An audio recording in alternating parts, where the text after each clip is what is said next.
بسم اللہ الرحمن الرحیم بسم اللہ الرحمن الرحیم والصلاة والسلام علی رسولہ الکریم وعلی آلہ وصحبہ اجمعین۔ 19ویں صدی میں ساری دنیا میں اسلامی سلطنت کا شیرازہ بکھر گیا اور یورپ اپنی علمی قوت کی وجہ سے ناقابل تسخیر بنتا چلا گیا۔ ایک نسل علم کے لیے کھپی۔ نیوٹن جو اس کا سائنس کا نبی کہا جاتا ہے، نیوٹن وہ اپنی چارپائی پر ایسے سیدھا پڑا رہتا ہے، کروٹ بدلے بغیر 18 گھنٹے ایسے۔ میرے ابھی آپریشن میں اس ٹانگ کو ہلانا نہیں تھا تو میں عاجز ہو گیا تھا۔ چند گھنٹے کے بعد میں کہوں سے کوئی حرکت دو، میں عاجز آ گیا۔ وہ میری ٹانگ پکڑ کے بیٹھے رہے کہ نہیں ہلنے نہیں دینا۔ اور نیوٹن 18 گھنٹے ایسے بے حس و حرکت ایسے پڑا، پھر ایک دم اٹھتا تھا، سامنے میز، کرسی، قلم، کاغذ، تو تیزی میں کرسی پر بیٹھنے کی بجائے میز کے اوپر ایسے جھک جاتا تھا اور قلم اٹھا کے ایسے لکھنا شروع کرتا، اور یہ 12 گھنٹے ایسے لکھتا جاتا تھا، 12 گھنٹے۔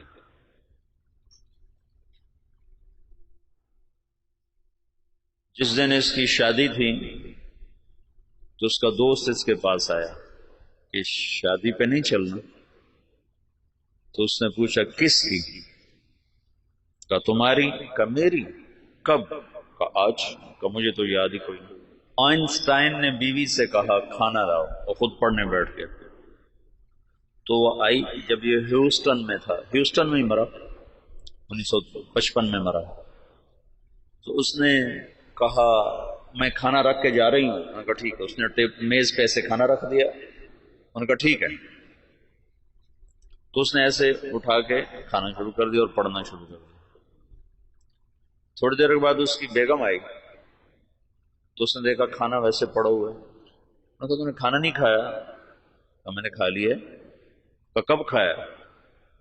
کہا ابھی کھایا۔ کہا دیکھو یہ سارا ویسے ہی پڑا ہے۔ اس نے دیکھا تو سارے کا سارا ویسے ہی پڑا ہوا۔ تو اس نے کیا کھایا تھا؟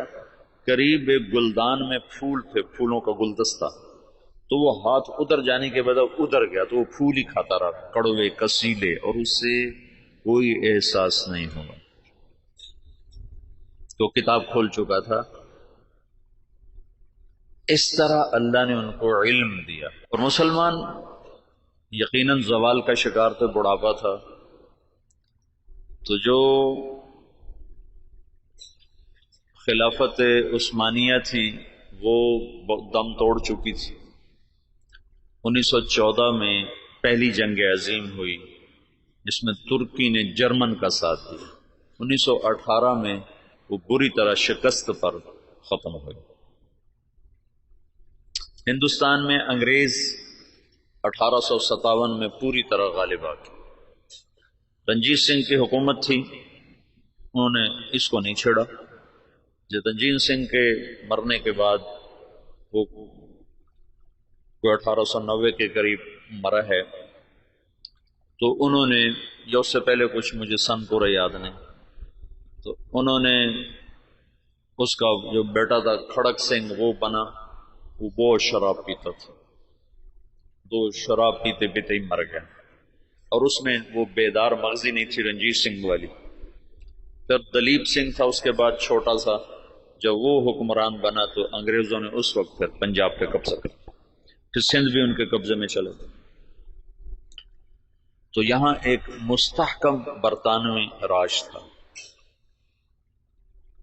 تو اس وقت دین کی بقا کے لیے کیا کیا جائے؟ پھر دفاعی رخ پر لوگ آ گئے۔ تو مولانا قاسم صاحب کے ذریعے سے 1864 میں دیوبند کی بنیاد پڑی۔ سر سید احمد خان بھی اللہ اس کی بخشش فرمائے، وہ بھی مسلمانوں کے ہمدرد تھے، وہ بھی چاہتے تھے مسلمان عزت پائیں، لیکن ان کی سوچ یہ تھی کہ یہ دنیاوی تعلیم حاصل کریں تو اس سے یہ آگے نکلیں گے۔ تو اس سوچ پر انہوں نے 1875 میں علی گڑھ میں اسکول کی بنیاد رکھی۔ یہ دونوں حضرات مولانا مملوک علی کے شاگرد ہیں دلی میں۔ 1880 میں مولانا الیاس صاحب پیدا ہو رہے ہیں۔ ان کے والد مولانا اسماعیل صاحب رحمۃ اللہ علیہ یہ صدیقی خاندان سے تھے، ان کی والدہ بھی صدیقی خاندان سے ہیں۔ یہ مظفر نگر کے تھے، والدہ کاندلہ کی تھی، یہ دوسری شادی سے تھے۔ نظام الدین میں ایک مغلوں کی عمارت بنی ہوئی ہے، 64 کھمبا اس کو کہتے ہیں، 64 کھمبا۔ اس کا جو گیٹ ہے یہ جیسے ہمارا گیٹ چھتا ہوا ہے، آگے چھت ہے، ایسے وہ چھتا ہوا گیٹ ہے، اس کے اوپر ایک پرانی برادری سی تھی، اس میں وہ رہا کرتے تھے مولانا اسماعیل صاحب، مولانا الیاس صاحب کے والد۔ وہاں سے ہجرت کر کے آئے اور اس پرانی مسجد کو انہوں نے آباد کیا۔ یہاں وہ کیسے پہنچے؟ یہ 1876 کی بات ہے، تقریباً 76 کی بات۔ یہاں وہ کیسے پہنچے اس کا کچھ پتہ نہیں، کیسے آئے، کس جذبے کے تحت آئے، کون لے کر آیا تھا، اللہ کا غیبی نظام۔ چونکہ یہ جگہ غیر آباد تھی، یہاں مرزا الہی بخش تھا، اس کی یہ جاگیر تھی۔ مرزا الہی بخش یہ بہادر شاہ ظفر کا سمد ہی تھا، یعنی بہادر شاہ ظفر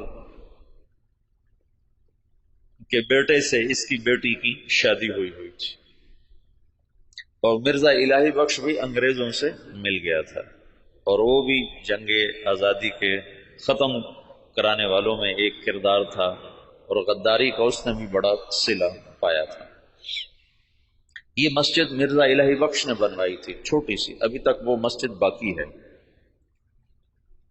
تو ایک دفعہ مولانا اسماعیل صاحب یہ باہر نکلے ڈھونڈنے کے کوئی آدمی ملیں تو ان کو مسجد میں لاؤں، کہ ویران جگہ تھی۔ تو کچھ لوگ جا رہے تھے دلی، یہ میوات سے پہلا تعارف ہونے لگا، تو ان سے پوچھا بھئی آپ لوگ کہاں جا رہے ہو؟ کہ جی دلی جا رہے ہیں مزدوری کرنا۔ تو انہوں نے کہا اگر میں مزدوری دے دوں تو میرے ساتھ چلو گے؟ کہاں تمہارے ساتھ چلو۔ ایک دن کی مزدوری 2 آنے تھی، 2 آنے۔ تو وہ 5-6 آدمیوں کو لے کر مسجد میں آ گئے اور ان کو وضو سکھایا، طہارت، نماز سکھا کر سارا دن اپنے ساتھ رکھا۔ پھر تعارف پہ پتہ چلا کہ یہ میواتی ہیں۔ میواتی کون ہیں؟ اس کے بارے میں مورخین کی رائے یہ ہے کہ یہ جو ہندوستان کی قدیم قومیں ہیں ان میں سے ہیں میواتی۔ ایک تو ہے نا آریہ نسل جو وسط ایشیا سے آئے اور انہوں نے پورے ہندوستانی خطے پر قبضہ کیا۔ آریہ نسل کے لوگ راجپوت اور جاٹ یہ کہلائے، اور ان کی اور کئی قسمیں بنی۔ جو لوگ یہاں قدیم آباد تھے ان میں سے ایک قوم میو بھی ہے، یہ ہندوستان کی قدیم آبائی آباد قوم ہے، اور یہ بہت مار دھاڑ والے اور بہت زیادہ لڑائی مار کٹائی والے، لوٹ مار ان کا پیشہ تھا، کوئی مہذب زندگی ان کی نہیں تھی۔ مولانا محمد اسماعیل صاحب رحمۃ اللہ علیہ نے سب سے پہلے ان کو اپنا گرویدہ بنایا، تو انہوں نے جا کر واپس کہا کہ آج تو بڑے آسان کام ملے، صرف اٹک بیٹک تھی، نماز اور منہ ہاتھ دھونا تھا اور دعانے مل گئے۔ بڑے سارے وہ حیران ہو گیا، بڑا اچھا کام ملا بھائی، کوئی مسئلہ ہی کوئی نہیں، نہ کوئی پتھر توڑے نہ کوئی وزن اٹھایا، اور کام ہمارا بڑا چوکا چوکا ہو گیا۔ یہ ابتدا ہے۔ مولانا الیاس صاحب رحمۃ اللہ علیہ، یہ مولانا اسماعیل صاحب کا جو دوسرا نکاح ہے یہ 1868 میں ہوا، دوسرا نکاح۔ مولانا الیاس صاحب رحمۃ اللہ علیہ سے پہلے مولانا یحییٰ صاحب پیدا ہوئے، اور پہلی بیوی سے مولانا محمد صاحب تھے، اور 1880 کے آس پاس میں مولانا الیاس صاحب پیدا ہوئے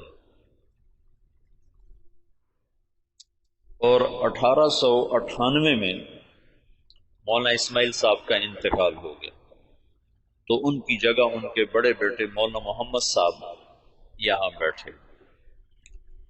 1918 میں ان کا بھی انتقال ہو گیا۔ مولانا الیاس صاحب رحمۃ اللہ علیہ کی 1912 میں شادی ہوئی۔ 1915 میں پہلا حج کیا اپنے شیخ مولانا خلیل احمد کے ساتھ، گنگوہ میں تعلیم حاصل کی۔ 1906 میں مولانا گنگوہی کا انتقال ہوا ہے، تو ان کے ہاں سے پھر یہ دارالعلوم دیوبند میں آ گئے، وہاں تعلیم مکمل فرمائی۔ پھر 1912 میں ان کی شادی ہوئی۔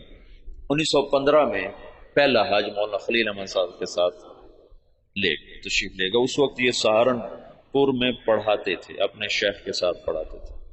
مولانا خلیل احمد صاحب رحمۃ اللہ علیہ وہیں رہ گئے، ہجرت کر کے گئے تھے، وہ واپس نہیں آئے۔ باقی حضرات واپس آئے نہیں، اس وقت نہیں، ساتھ ہی واپس آئے، بعد میں گئے۔ تو 1918 میں مولانا محمد صاحب کا انتقال ہوا، تو مولانا الیاس صاحب رحمۃ اللہ علیہ وہاں تشریف لائے، جنازے میں شرکت فرمائی۔ تو مقامی لوگوں نے، میواتیوں نے کہا کہ اب یہ جگہ خالی ہے تو اس کو آپ آباد کریں۔ تو مولانا نے فرمایا کہ میں اپنے شیخ سے پوچھوں گا۔ تو پھر وہ تشریف لائے سہارنپور اور مولانا خلیل احمد صاحب سے درخواست کی کہ اس طرح لوگ چاہتے ہیں، میں کیا کروں؟ تو انہوں نے یہ فرمایا تم 1 سال کی چھٹی لے کے چلے جاؤ، اگر تمہارا دل لگے تو وہاں رہ جانا، نہ لگے تو پھر واپس آ جانا، مدرسہ سے تمہارا رابطہ نہ ختم ہو، چھٹی لے لو۔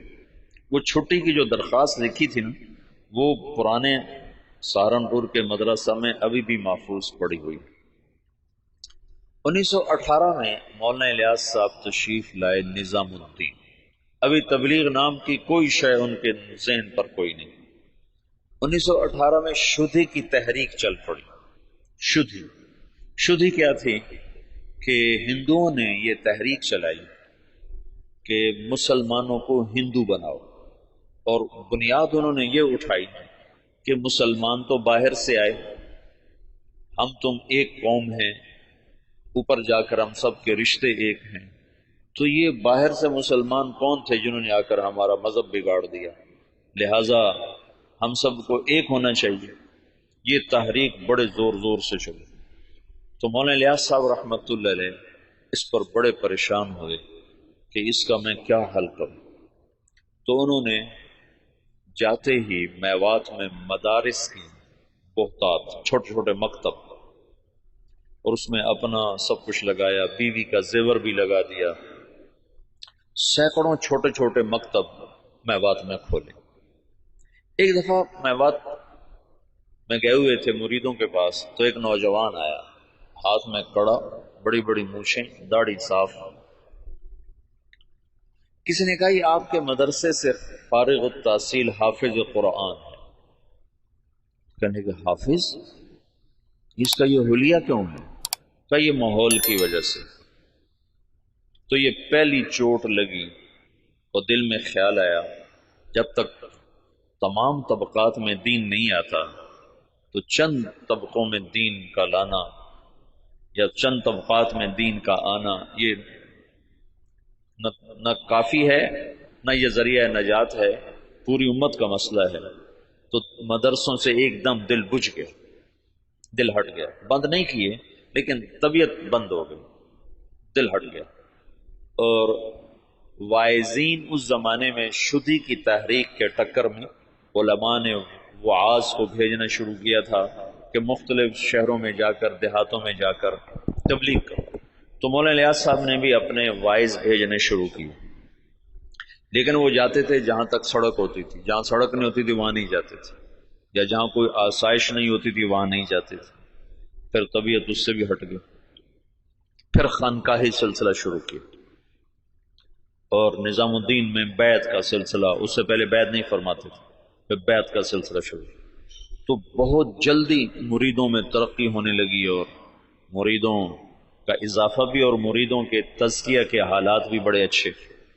لیکن کچھ عرصے کے بعد خیال آیا کہ کتنے لوگ میرے مرید ہو جائیں گے، لاکھ 2 لاکھ، تو عامت الناس کا کیا کروں؟ ابھی اللہ تعالیٰ فطرت خود ہی کرتی ہے لالے کے حنا بندی، پھول کو سرخی کوئی نہیں پہناتا، اللہ ہی اسے سرخ کرتا ہے۔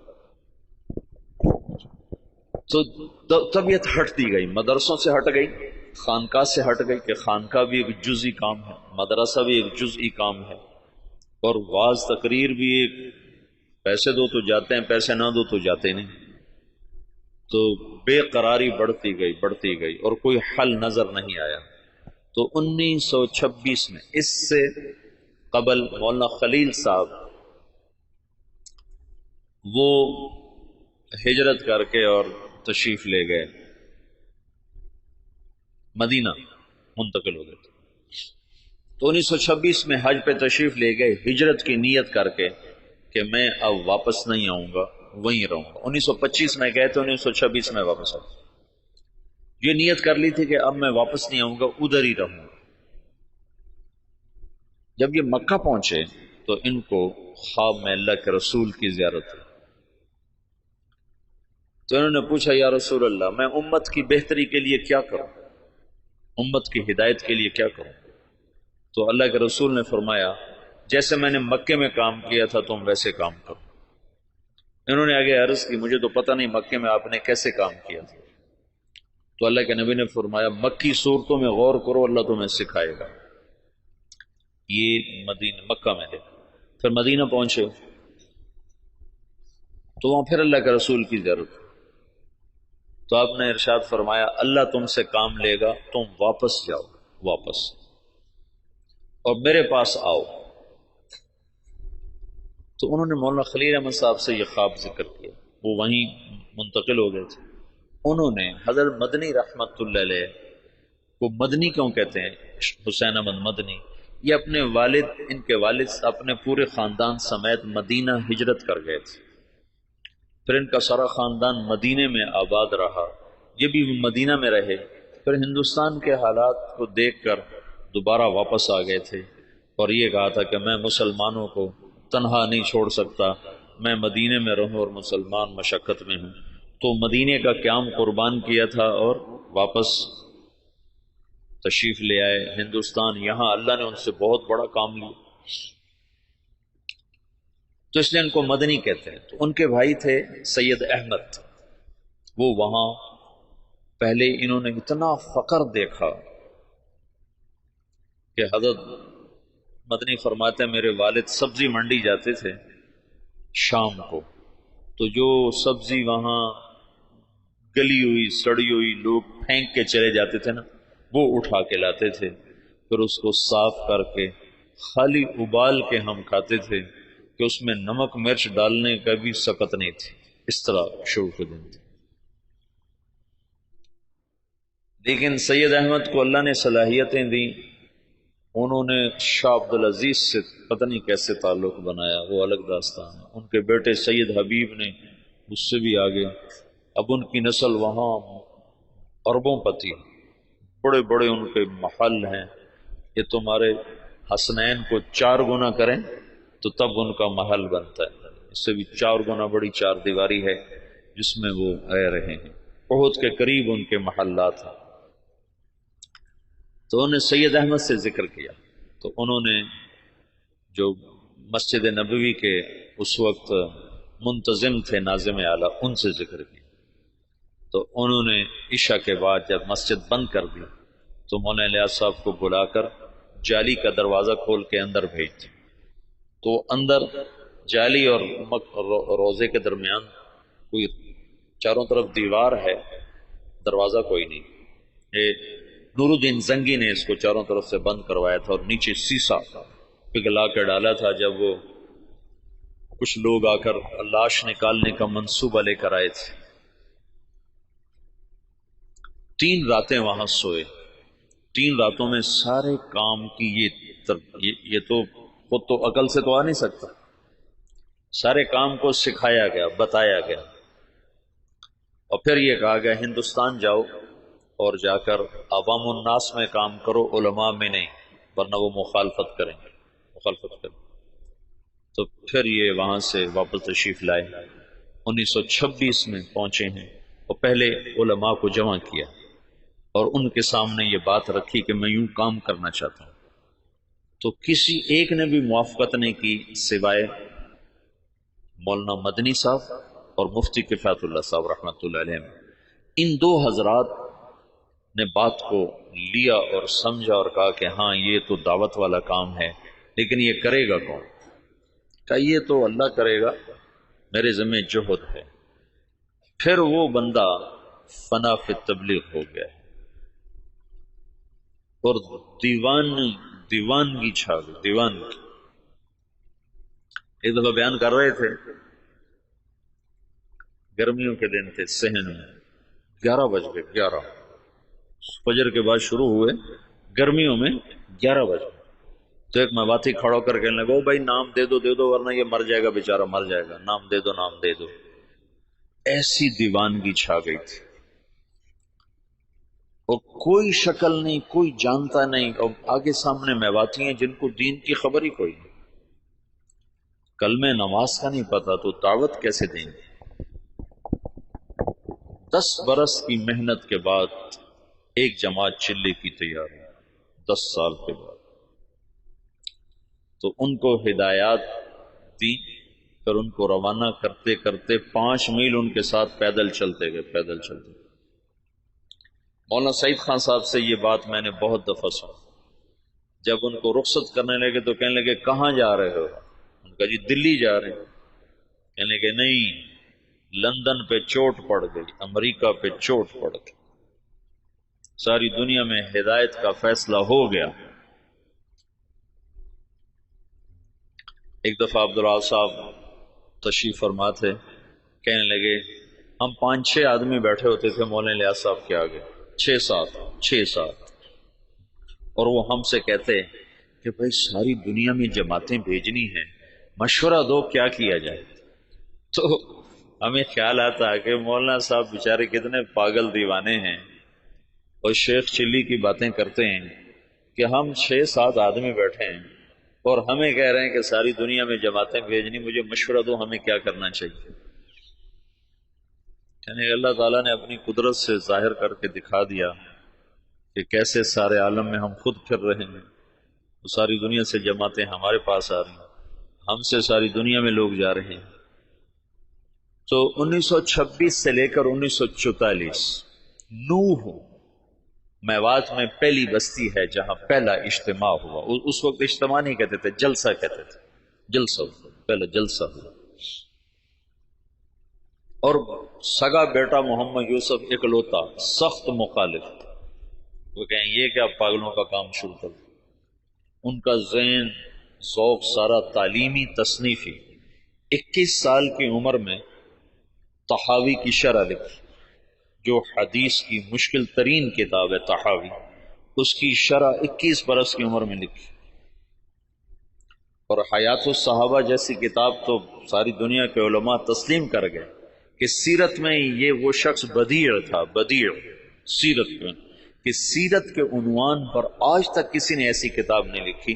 سیرت کا عنوان ہوتا تھا زید بن ثابت، نیچے اس کی سیرت اور حالات، عمر بن خطاب، نیچے ان کی سیرت، حالات، واقعات اور ان کے فضائل اور مناقب۔ یہی 14 صدی میں تمام مصنفین کا طرز رہا ہے۔ یہ پہلا شخص ہے جس نے اسلوب جدید دیا، بدیع اسلوب، آج تک کوئی یہ اسلوب لے نہ سکا۔ حیات الصحابہ ہے سیرت، لیکن حیات الصحابہ، کیف کانت صلاتہم،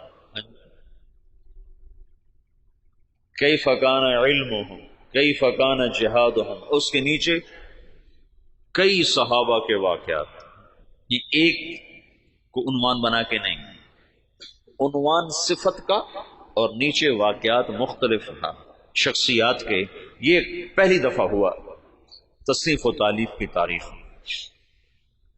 اس کتاب نے اتنی قبولیت حاصل کی کہ دنیا کے ہر بڑے مکتبے میں حیات الصحابہ پڑھی ہوتی۔ تو ان کا تو ذہن تھا سارا تعلیمی اور تصنیفی، وہ کہیں یہ میرے ابا کو ہو کیا گیا، ان کو اللہ کی طرف سے الہام ہو چکا تھا۔ تو باپ بیٹے میں ٹکراؤ ہے، مولانا انعام صاحب رحمۃ اللہ علیہ، مولانا احتشام صاحب رحمۃ اللہ علیہ، یہ حضرت مولانا الیاس صاحب کے ساتھ مولانا الیاس صاحب رحمۃ اللہ، اب مولانا سعید احمد خان صاحب، یہ ساتھی ہم نوا، اور بیٹا محمد یوسف سخت مخالف۔ میاں جی بدر الدین رحمۃ اللہ علیہ تھے، میں ان سے ملا تھا نظام الدین میں 82-83 میں گیا تھا۔ مجھ سے کہنے لگے کہ ہمیں مولانا الیاس صاحب بھیجتے کہ جاؤ یوسف کو کارگزاری سناؤ، شاید اس کا کوئی دل نرم پڑے۔ تو جب ہم جاتے تو اپنے لکھنے پڑھنے میں لگے ہوتے تھے، تو ہمیں دیکھتے ہی کہتے مجھے پتہ چل گیا تمہیں بوڑھے نے بھیجا ہے کہ جاؤ اس کو کارگزاریاں سناؤ، بھاگ جاؤ، میرے پاس کوئی وقت نہیں تمہاری فضولیات سننے کے لیے۔ کہ ہمیں بھگا دیتا تھا مولوی حسن، کہتا تھا مجھے پتہ ہے تمہیں بڈھے نے بھیجا ہے کہ جاؤ اسے کہانیاں سناؤ، میں نہیں آتا تمہاری کہانیوں۔ تو بیٹا ایسے مخالف تھا۔ اور علماء عوام خواص بھول چکے تھے کہ دعوت فرض منصبی ہے۔ وَكَذَلِكَ جَعَلْنَاكُمْ أُمَّةً وَسَطًا لِتَكُونُوا شُهَدَاءَ عَلَى النَّاسِ، تو شہداء اللہ الناس کا فریضہ پوری امت کے ذمے ہے، اور سارا عالم ہمارے ذمے ہے۔ میاں جی بدر الدین، یہی بدر الدین بتاتے ہیں، میں بیان کر رہا تھا تو سامنے کچھ لوگ بیٹھے تھے 10 12 15، تو پیچھے سے مولانا الیاس صاحب آ گئے، کہنے لگے بدر الدین کن میں بیان کر رہے ہو، کن کو سنا رہے ہو، کن کو سنا رہے ہو؟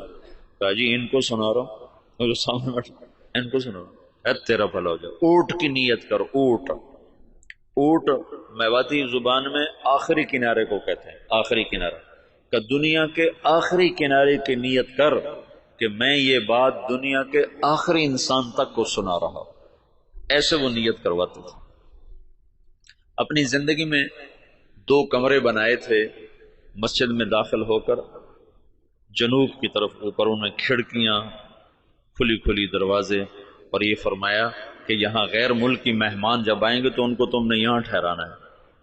تو وہ بیچارے ان کے مرید حیران ہوتے کہ ادھر مقامی کوئی نہیں آتا تو غیر ملکی کہاں سے آئیں؟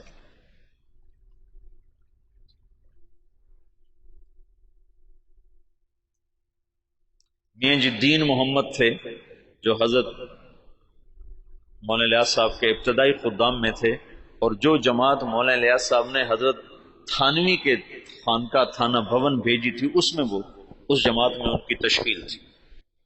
وہ کہتے ہیں، ایک دفعہ مجھ سے کہنے لگے کہ مولوی صاحب ہمیں حضرت جی کہتا تھا تم امریکہ جاؤ گے، امریکہ۔ تو ہم تو اتنے سیدھے سادے دیہاتی تھے کہ ہم یوں سمجھتے تھے امریکہ دلی سے آگے کسی شہر کا نام ہے، دلی سے آگے کسی شہر کا نام ہے جو ہمیں کہتا ہے کہ تم امریکہ جاؤ گے۔ یہ تمہیں بعد میں پتہ چلا وہ تو دنیا ہی اور ہے جہاں وہ کہتا تو تم جاؤ گے۔ تو جہاز کچھ نہ کچھ اس زمانے میں چل گئے تھے، تو کبھی اوپر سے کوئی جہاز گزرتا تو اس کو میواتی میں کہتے تھے اڑن کھٹولا۔ تو مولانا الیاس صاحب کہتے ان اڑن کھٹولوں میں تم تبلیغ کرنے جاؤ گے۔ تو ہم تو گدھوں پہ سوار ہونے والے تھے، ہم کہیں مولوی الیاس ہمارا مذاق اڑاتا ہے کہ ہم تو گدھوں پہ سوار ہونے والے، ہم اڑن کھٹولوں میں کہاں بیٹھیں گے؟ تو اللہ نے ان کو اڑن کھٹولوں میں بٹھایا۔ تو ابتدائی ادھر 1926 میں 1918 میں مولانا الیاس صاحب آ کر بیٹھے ہیں نظام الدین، اور 1918 میں برطانوی فوجیں مشرق وسطی میں داخل ہوئی ہیں، اور 1919 میں شام فتح ہوا ہے۔ فرانسیسی فوجوں نے شام کو فتح کیا اور شام کو 3 حصوں میں تقسیم کر دیا۔ ایک کا نام سوریہ رکھا، ایک کا نام لبنان رکھا، اور ایک کا نام اردن کر دیا، اور شام کو 3 حصوں میں تقسیم کر دیا۔ اور 1926 میں اسرائیل کو بنانے کا منصوبہ مکمل ہو گیا کہ اسرائیل بنایا جائے۔ ادھر 1926 میں دعوت کا کام چلا جس کا آخری سرا مہدی سے جا کے ملتا ہے، اور ادھر 1926 میں یہودیت کا کام چلا جس کا آخری سرا دجال کے ساتھ جا کر ملتا ہے۔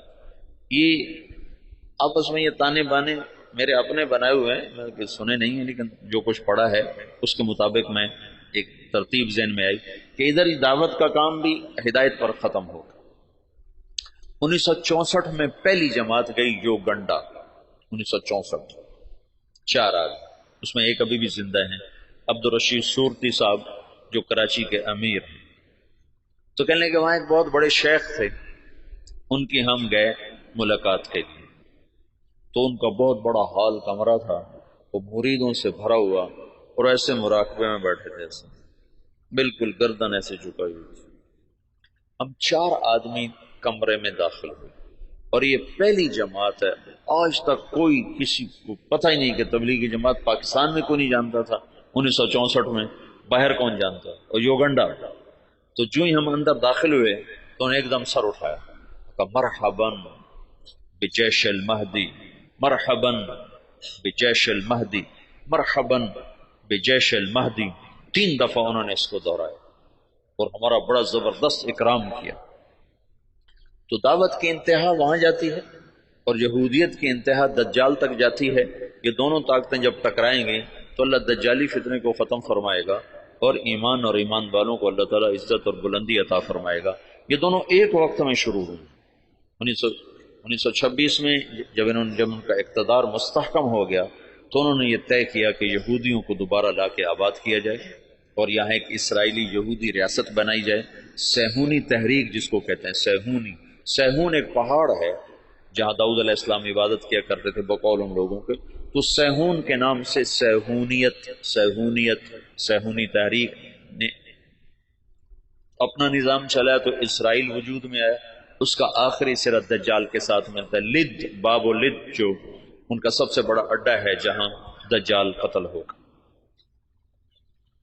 تو اللہ تعالیٰ نے مولانا الیاس صاحب رحمۃ اللہ علیہ سے دعوت کو اس وقت اٹھایا جب دعوت کے نام کو جاننے والے علماء بھی نہیں تھے، وہ بھی اسے اوپرا سمجھتے تھے، اور ان کے ہاں بھی اس پر انکار شدید تھا، لیکن اس بندے کے گشتوں نے آہستہ آہستہ آہستہ آہستہ فضا کو ہموار کرنا شروع کیا۔ پھر مولانا الیاس صاحب نے بڑے بڑے علماء کو بلایا کہ اب آپ کے میوات کا دورہ کرو، تو انہوں نے میوات میں دیکھا زندگی کو بدلا ہوا، حالات کو پلٹا کھایا ہوا، تو کچھ اعتراف زبانوں پہ آنے لگا۔ 1944 میں جب دنیا سے جا رہے تھے تو میوات میں صرف باقی نہیں، صرف میوات میں بہت اچھی فضا کام کی پیدا ہو چکی تھی، اور کچھ دہلی شہر میں۔ عبدالعاظ صاحب مولانا الیاس صاحب کی وفات سے 6 مہینے پہلے پہنچے ہیں نظام الدین، پھر اس کے بعد تبلیغ کے ہو کے رہ گئے، پھر ساری زندگی اور کوئی کام نہیں۔ مولانا الیاس صاحب کے اس وقت 6 ماہ باقی تھے، اور اس وقت وہ شدید بیمار تھے۔ جب عبدالعاظ صاحب کو پتہ چلا، یہ وہاں دلی میں نوکری کرتے تھے، ان کو پتہ چلا کہ نظام الدین میں کوئی بزرگ ہیں جو لوگوں کو نمازی بناتے ہیں۔ اس وقت یہ شروع میں ہم نے بھی ایسے ہی سنا کہ ایک تبلیغی جماعت ہے جو لوگوں کو نمازی بناتی ہے۔ تبلیغ کی گہرائی تو کیا زبردست چیز ہے۔ تو کہنے لگے میں دیکھنے گیا کہ بھائی وہ کیسے نمازی بناتے، تو بس وہ جو پہلی دفعہ گئے تو وہیں کے ہو کے رہے۔ مولانا سعید خان صاحب کو 4 سال کی صحبت نصیب ہے، مولانا الیاس صاحب کی صحبت میں 4 برس رہے، مسلسل 4 برس گزارے۔ مولانا عبید اللہ صاحب رحمۃ اللہ علیہ وہ تو بہت پہلے فوت ہو گئے تھے، 1989 میں فوت ہو گئے تھے، تو ان کو بھی کافی لمبا عرصہ مولانا الیاس صاحب کی صحبت نصیب رہی۔ بیٹے مخالف تھے، تو 1944 میں جب مولانا الیاس صاحب کا انتقال ہونے لگا ہے تو انہوں نے مولوی یوسف صاحب کو بلا کر کہا بیٹا آجا مل لے میں جا رہا۔ وہ جو سینے سے لگایا اس میں نسبت اللہ نے منتقل فرما دی، اور مولانا یوسف صاحب نے فرمایا اپنے باپ کے مرنے سے 1 دن پہلے مجھے تبلیغ پہ 100 اعتراض تھے، 100 اعتراض۔ باپ کے مرنے کے بعد اللہ نے تبلیغ کا کام کھولا۔ مولانا الیاس صاحب تبلیغ کے کام کو اجمالی طور پر چھوڑ گئے تھے، مولانا یوسف صاحب نے اس کو کھولنا شروع کیا۔ دن میں 18 گھنٹے بولنے والا آدمی تھا، سوائے سونا اور نماز اور لکھنا، ان 3 اوقات کے علاوہ وہ شخص کی زبان بند نہیں ہوئی، مسلسل جیسے اللہ بلوا رہا تھا۔ بھرپور جوانی میں چلے گئے، 48 برس کی عمر میں انتقال فرمایا۔ 27 سال کی عمر میں امیر بنے، بالکل نوجوان بلکہ بچے. اور مولانا سعید خان صاحب رحمۃ اللہ علیہ فرمانے لگے مولوی یوسف ہمارے ساتھ اٹھتا بیٹھتا کھیلتا تھا، لیکن جب وہ امیر بنا تو آہستہ آہستہ اس کا روب ہمارے اوپر چھاتا چلا اور اپنی جہد اور قربانی سے ان کی ہیبت ہمارے دلوں پہ قائم ہو گئی. ایک دفعہ 3 گھنٹے بیان فرمایا اس حال میں کہ یہاں ایک پھوڑا تھا جس سے خون مسلسل رس رہا تھا. تو ایک آدمی پاس بیٹھا ہوا تھا، وہ یہاں رکھتا تھا کپڑا، جب وہ خون سے تر ہو جاتا تو وہ ہٹا لیتا، دوسرا رکھتا تھا، پھر وہ خون سے تر ہو جاتا وہ ہٹا لیتا، پھر وہ تیسرا رکھتا تھا، اور وہ مسلسل بیان فرماتے. باپ والی کیفیت منتقل ہو گئی کہ مولانا الیاس صاحب کے یہاں پھوڑا نکلا ہے، اس کو کٹ دینا تھا. کٹ دینے میں تکلیف ہونی تھی تو مشورہ کر رہے تھے کہ اس کو کریں کیسے. تو مولانا الیاس صاحب کو پتہ چلا تو انہوں نے فرمایا ایسا کرو، کچھ میواتی میرے آگے بٹھا دو، پھر جو مرضی مجھ سے کر لیں. تو انہوں نے کچھ میواتی آگے بٹھائے، مولانا الیاس صاحب نے بیان کرنا شروع کر دیا اور ہاتھ یوں کر دیا. تو انہوں نے سارے ہاتھ کو کھرچ کھرچ کے صاف کیا، لیکن ان کا ہاتھ ایسے بھی نہیں ہوئے، وہ یوں بھی نہیں ہوئے. اس قدر انہماک اور فنائیت اللہ نے عطا فرما دی باپ بیٹا کو کہ اللہ نے ایک چیز کو وجود دینا تھا. ایک مدت ہوئی تھی عوام اور خواص کے ذہن سے نکل گیا تھا، اور بس صرف اسلام کو ایک ہی شکل میں دیکھتے تھے کہ حکومت آئے گی تو اسلام آئے گا، حکومت آئے گی تو اسلام آئے گا، طاقت ہاتھ میں ہوگی تو اسلام آئے گا، ورنہ اسلام آ ہی نہیں سکتا. اور انقلاب کا مطلب صرف حکومت کی تبدیلی کو لے لیا تھا. بعض الفاظ ایسے ہیں جو اپنے اصل معنی سے نکل کر مجاز میں اتنے استعمال ہوئے ہیں کہ اصل معنی ویسے ہی ختم ہو کے رہ گیا. ان میں سے ایک انقلاب بھی ہے. انقلاب تو قلب سے ہے، قلب پر الف نون لگ کر باب انفعال بنا ہے. انقلاب پلٹ جانا، دل کا پلٹ جانا. جب قلب سے ہے تو ادھر زیادہ جوڑ ہونا چاہیے، لیکن پھر کثرت استعمال ہوا انقلاب کا حکومت کے بدلنے پر. حالات کے انقلاب آ گیا، حکومت بدل گئی، انقلاب آ گیا، پیپل پارٹی آ گئی، انقلاب آ گیا، نون لیگ آ گئی، انقلاب آ گیا، قاف لیگ آ گئی. تو انقلاب جیسے برباد، وہ تو برباد ہو گیا. برباد، برباد کا کیا مطلب ہے؟ برباد کا مطلب ملتا ہے جس کا نقصان ہو جائے وہ تو برباد ہو، جس کا کوئی بہت بڑا حادثہ ہو جائے وہ تو برباد ہو گیا، جس کا کاروبار بیٹھ جائے وہ تو برباد ہو گیا. حالانکہ برباد یہ مرکب ہے، فارسی کا لفظ ہے، مرکب ہے. بر باد، بر باد، بر الگ ہے، باد الگ ہے. بر کہتے ہیں اوپر اور باد کہتے ہیں ہوا کو. تو بر باد کا مطلب ہے ہوا کے اوپر. یہ مطلب تمہیں معلوم تھا پہلے کبھی؟ یہ اپنے اصل مطلب میں کبھی استعمال ہی نہیں ہوا. بر باد، جس کی دکان بیٹھ جائے وہ ہوا میں اڑ رہا ہوتا ہے. یہ تو ایک تعبیر ہے کہ جیسے پتا ٹوٹتا ہے نا، پتا ٹوٹتا ہے پھر وہ ہوا کے رحم و کرم پر ہو جاتا ہے، اس کی کوئی منزل نہیں رہ جاتی نا. ہوا کے جھونکے جدھر لے جائیں وہ ادھر کو اس کی سمت ہو جاتی ہے. ایسی جو کسی نقصان میں حالات کی جکڑ میں آتا ہے تو اس کو کوئی رہ نہیں جاتا، اپنے بھی آنکھیں پھیر جاتے ہیں، خون بھی سفید ہو جاتے ہیں. تو وہ ایسے ہو جاتا ہے جیسے ہوا کے دوش پر کہ کوئی اس کا پرسان حال کوئی نہیں. تو اس لیے برباد کو وہاں سے یہاں ڈال دیا گیا. تو پچھلے 200 سال سے انقلاب کا لفظ بھی صرف اور صرف حکومت کی تبدیلی پر بولا جاتا ہے، حالانکہ انقلاب اصل معنی میں تو دل کا بدل جانا ہے. انقلب، دل بدل گیا. تو پچھلے 200 سال سے یہ ذہن بن گیا ہے کہ بغیر حکومت کے نہ دین آ سکتا ہے نہ حالات سدھر سکتے ہیں. مولانا الیاس صاحب نے اس کو رد کر کے دکھایا کہ نہیں، دین دعوت سے آتا ہے، حکومت سے نہیں آتا. اور دعوت تمام شعبوں کو زندہ کرنے کا واحد راستہ ہے. نبی جب آتا ہے تو سامنے کتنے شعبے ہیں جو بگڑے ہوئے ہوتے ہیں، وہ صرف دعوت کو زندہ کرتا ہے، شعبے خود زندہ ہو جاتے ہیں. جیسے صحت کو زندہ کر دیا جائے تو جسم کے سارے شعبے خود زندہ ہو جاتے ہیں. قوت کو بحال کر دیا جائے تو جسم کے سارے شعبے خود بخود بحال ہو جاتے ہیں. قوت بحال نہ ہو تو اس کو دوڑایا جائے تو بیچارہ کیسے دوڑے گا؟ کہ یہ جو امت ہے یہ اس بیمار بوڑھے گھوڑے کی طرح ہے، اس پر اسلام کہاں سے آئے؟ اس کی جوانی کو لوٹایا جائے گا تو اس پہ اسلام آئے گا۔ حکومت اسلام نہیں لا سکتی، ناممکن ہے۔ زیادہ سے زیادہ نماز پہ دکانیں بند کرا دے گی، تو کوئی بے وضو پڑھ لے تو پھر کیا کرو؟ میرے اپنے اسکول کا واقعہ نہیں تو میں سناتا ہوں، جب میں سنٹر ماڈل اسکول میں تھا تو خود میں نے بے وضو نمازیں پڑھی۔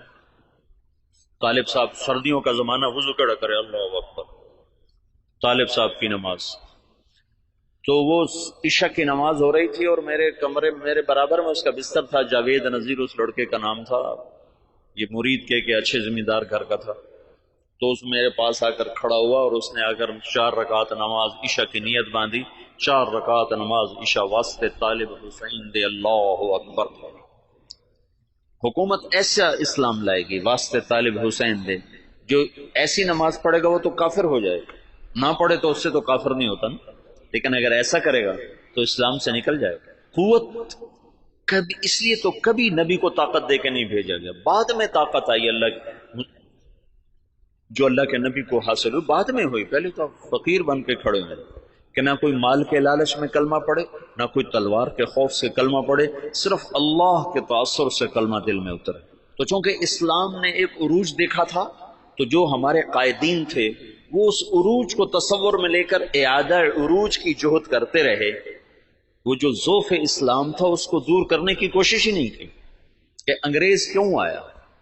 مولانا حفظ الرحمان صاحب آئے سیوہاروی، یہ میاں جی دین محمد پاس بیٹھے ہوئے، مولانا الیاس صاحب اور مولانا حفظ الرحمان آئے، حضرت دعا کریں انگریز نکل جائے، مولانا الیاس صاحب چپ بیٹھے، حضرت دعا کریں انگریز نکل جائے، چپ بیٹھے، حضرت دعا کریں انگریز نکل جائے۔ تو مولانا الیاس صاحب ایک دم جوش میں آئے، کہ کوئی لوگ تیار کر لیے ہیں جو انگریزوں کے بعد حکومت کو سنبھالیں گے، کوئی لوگ تیار کر لیے ہیں، وہ کہ چپ، کہ جو انگریزوں کے بعد آئیں گے وہ ان سے برے ہوں گے کہ انگریز ہمارے بزرگوں کے گناہ کی سزا میں آئے، اور جو موجود آئیں گے ہمارے گناہوں کی سزا میں آئیں گے، اور مجمع کو تیار کیے بغیر کام نہیں چلتا ہے۔ تو انگریز تو چلا گیا، لیکن جتنا اسلام پاکستان میں ذبح ہوا، مدنی فرمایا کرتے تھے ہندوستان میں مسلمان ذبح ہوں گے اور پاکستان میں اسلام ذبح ہوگا۔ کہ مولانا الیاس صاحب نے پرانا سبق زندہ کیا کہ دعوت وہ واحد سبب ہے جس سے دین آتا ہے، اور میں چلنا ہی نہیں چاہتا تو مجھے زبردستی کیسے چلاؤ گے؟ تم مجھے زبردستی نماز پڑھاؤ گے تو کتنی پڑھا لو گے؟ اور جو 90% اخلاقیات ہیں وہ کیسے لاؤ؟ ماں کی خدمت کیسے کرواؤ؟ باپ کے آگے چپ رہنا کیسے سکھاؤ؟ بیوی سے حسن سلوک کیسے سکھاؤ؟ وفاداری کیسے سکھاؤ گے؟ رات کو اللہ کے سامنے رونا کہاں سے لاؤ گے؟ جب تم زانی کو کوڑے مارو گے، شادی شدہ کو سنسار کرو گے اور بازار بند کرا دو گے، ٹھیک ہے ہو گئے بند، لیکن نماز کس کو پڑھاؤ گے؟ مجھے مدینہ میں ایک نوجوان ملا دیرہ غازی خان کا، کہنے لگا 10 سال سے مدینے میں بغیر وضو کے نماز پڑھی، 10 سال۔ کہ یہ تو میں نے تمہاری کیسٹیں سنی تو مجھے ہدایت ملی ہے، تو میری بخشش ہو جائے گی؟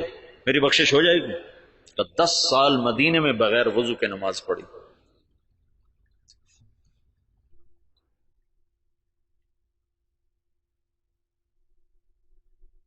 چونکہ اسلام کا سیاسی پس منظر 1000 برس سے زیادہ ہے، تو جب زوال آیا تو قائدین کا ذہن ادھر گیا کہ اس زوال کو دور کیا جائے، زوال دور کیا جائے اور مسلمانوں کو دوبارہ شان و شوکت پہ لایا جائے۔ لیکن اس زوال جس وجہ سے آیا تھا اسے دور کرنے کی کوشش کیے بغیر زوال کیسے دور ہوگا؟ جب 95% لوگ بے نمازی ہوں زوال کیسے دور ہوگا؟ جب 100% لوگ بد اخلاق ہوں، ماؤں سے بدتمیز ہوں، باپ کا گریبان پکڑیں، ترازو میں ناپ تول میں کمی کریں، خود جوئے کے اڈے چلائیں، زنا کے اڈے چلائیں، نشے کے اڈے چلائیں، تو ان میں کیسے دین کون لائے؟ تو جب اندر ایمان اترتا ہے تو پھر سارے شعبے زندہ ہو جاتے ہیں۔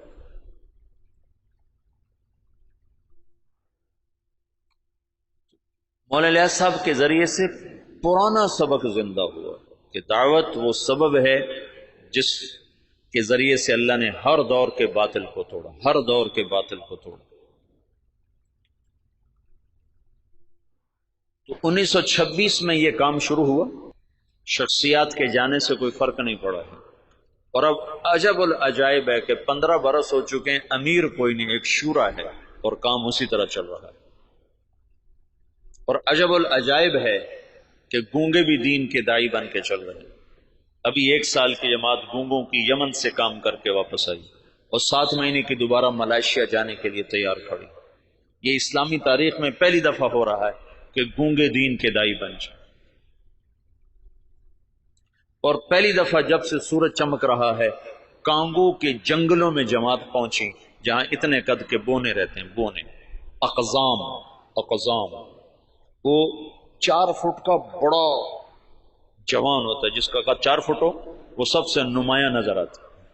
یا 4 فٹ والا تو ہم گودی میں اٹھائے پھرتے، وہ 4 فٹ والا بڑا جوان ہوتا ہے۔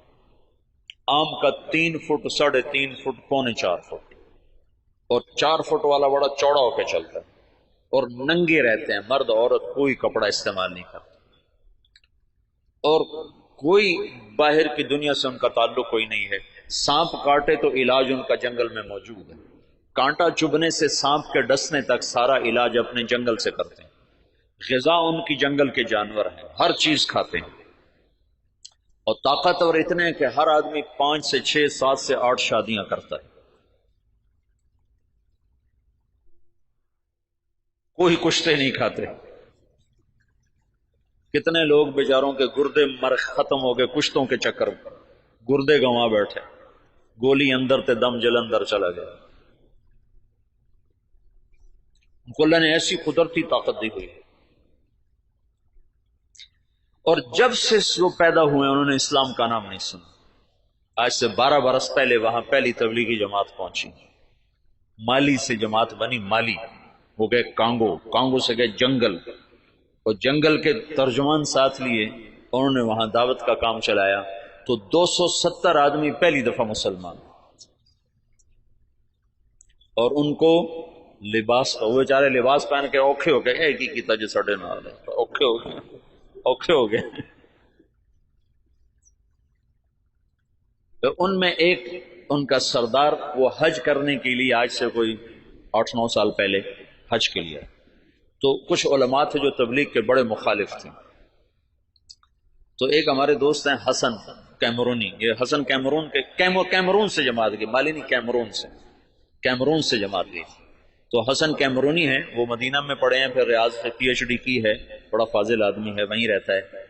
تو اس نے مجھے یہ سارے حالات سنائے، وہ خود بھی اس میں شریک تھا، تو وہ اس بونے کو لے کر گئے ان علماء سے، تو ان کا تبلیغ والے یہ کرتے ہیں، تبلیغ والے یہ کرتے ہیں، یہ کرتے ہیں، یہ کرتے ہیں۔ ان کا یہ سب کچھ جو کرتے ہیں بالکل صحیح ہے، ان پر یہ سارے اعتراض ٹھیک ہیں، پر اس بونے کی کارگزاری سن لو کہ تبلیغ والے یہ بھی کرتے ہیں۔ جب انہوں نے سنے حالات تو وہ سارے رونے لگے اور کہنے لگے تبلیغ حق ہے، ہم نفس پرستی کا شکار، اور اب ان کی تعداد تقریباً کوئی 5000 کے قریب ہو چکی ہے، وہ 270 سے اب 5000 تک پہنچ چکے ہیں۔ جب یہ واحد تحریک ہے، پہلے خیر القرون کو چھوڑنے کے بعد، خیر القرون کا کوئی ٹکر نہیں، خیر القرون کے بعد یہ پہلی دفعہ دنیا میں ایسا ہوا ہے کہ کسی تحریک نے 6 بر اعظم کے مسلمانوں کو متاثر کیا۔ اس سے بڑی تحریک آج تک نہیں اٹھی، نہ اتنی شخصیتیں بہت بھاری بھاری اٹھ ہیں، ان کے سامنے مولانا الیاس صاحب کی شخصیت کوئی بڑی نہیں ہے، لیکن جو کام مولانا الیاس سے اللہ نے لیا ہے، یہ خیر القرون کے بعد کوئی ایسا کام نہیں کر سکتا جس میں اتنی وسعت ہو کہ وہ فیجی مشرق میں آخری کنارہ اور ہوائی مغرب میں آخری کنارہ، اور دونوں طرف سے لوگ سمٹ کے رائے میں پہنچ کے دین سیکھ رہے ہیں، یہ پہلی دفعہ دنیا میں ہے۔ ایک تو گونگے ہیں، چلو گونگا تو صبر کرتا، اسے آتا کچھ نہیں۔ مجھے کتنے لوگ ملے افریقہ سے آئے، 4 مہینے لگا رہے ہیں، اور ایک وہاں سے آیا ارجنٹائن سے 4 مہینے لگا رہا تھا، وہ اسپینش جانتا تھا، اور وہ ہمارے پاس کوئی ترجمان نہیں تھا اسپینش زبان کا، پورے 4 مہینے بغیر ترجمان کے گزار کے چلا گیا. تم 4 دن گزار کے دکھا دو مولوی صاحبان، 5ویں دن تم نظر نہیں آؤ. 4 مہینے ایک لفظ نہیں سمجھا. میں نے ایک سے پوچھا، میں نے کہا تمہیں کیا فائدہ ہوتا ہے، تم سمجھ تو کچھ آتا نہیں. تو اس نے ادھر اثر ہوتا ہے، ادھر اثر ہوتا ہے. تو میں یہ چاہتا ہوں تم تبلیغ میں بصیرت کے ساتھ چلو. میں یہ چاہتا ہوں تبلیغ کی عظمت تمہارے دل میں ہو. تھوڑی سی زندگی ہے، پتہ نہیں کب شام ہو جائے. میں تو موت کا ایک جھٹکا کھا چکا ہوں، دیکھ چکا ہوں کہ کتنی ناپائیدار زندگی ہے اور کتنی بے ثبات یہ دنیا ہے اور کتنا دھوکے کا یہ جہان ہے کہ پتہ بھی نہیں چلتا. اور وہ کیا،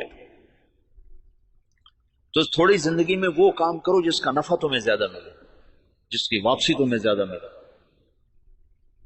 تو تبلیغ کے سوا اس وقت کوئی میدان عمل میں ایسا عمل نہیں جس میں لگنے سے تم سارے عالم پر اثر انداز ہو جاؤ، ساری دنیا کے انسانوں تک تمہاری محنت کا اثر پہنچو. جبوتی جیسے غریب ملک میں آگے بھی اس سے بھی غریب علاقہ تھا تجرو، جہاں کشتی ڈوبی تھی. اس جنگل میں اجتماع ہوا، 3-4 ہزار کا مجمع جنگل میں جمع. یا کتنے بڑے بڑے اشتہار لگتے ہیں، 300-400 سے زیادہ آدمی اکٹھا نہیں ہوتے.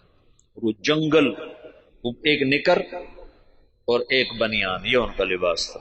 24 گھنٹے میں ایک وقت کھانا کھاتے. یہ جماعتیں جب جاتی ہیں نا تو ان کو دیکھ کے بڑے حیران، اچھا تم سارا دن کھاتے ہو، دن میں 3 دفعہ کھاتے ہو، 3 دفعہ کھاتے ہو. ان کو حیران ہوگا، کہتے ہیں اتنا کھاتے ہو تم، بیمار نہیں ہوتے؟ بیمار تو ہوئے پڑے. غربت انتہا درج. میں ایسے ساحل سمندر پر تھا، میں ایسے گیا دیکھنے تو سب کے وہ اثر کے بعد چائے پی رہے ہیں. چائے تو دیکھا وہ کالا کاوا پانی والا بغیر دودھ کے، ٹوٹی ہوئی پیالیاں، ٹوٹی ہوئی پرچیں. یہ ان کی بڑی عیاشی تھی کہ وہ سمندر کے کنارے چائے پی رہے تھے. نکر بنیان یہ ان کا لباس. وہاں تبلیغ پہنچ گئی. کوئی جانتا نہیں محمد الیاس کون ہے، کوئی جانتا ہی نہیں محمد یوسف کون ہے، انعام الحسن کون ہے، عبد الوہاب کون ہے، محمد سعد کون ہے. لیکن تبلیغ وہ ایسے کر رہے ہیں کہ جیسے رائمنڈ میں ہو رہی، جیسے پاکستان میں ہو رہی. خود جبوتی والے ان کی زبان نہیں سمجھتے، وہ اور زبان، پہاڑ کی کوئی جنگلی زبان بولتے. تو تبلیغ کے معجزات اب نظر آتے ہیں. نظر تبلیغ کی کرامت وہ نہیں جو چھپی ہوئی ہے، نظر آتی ہے.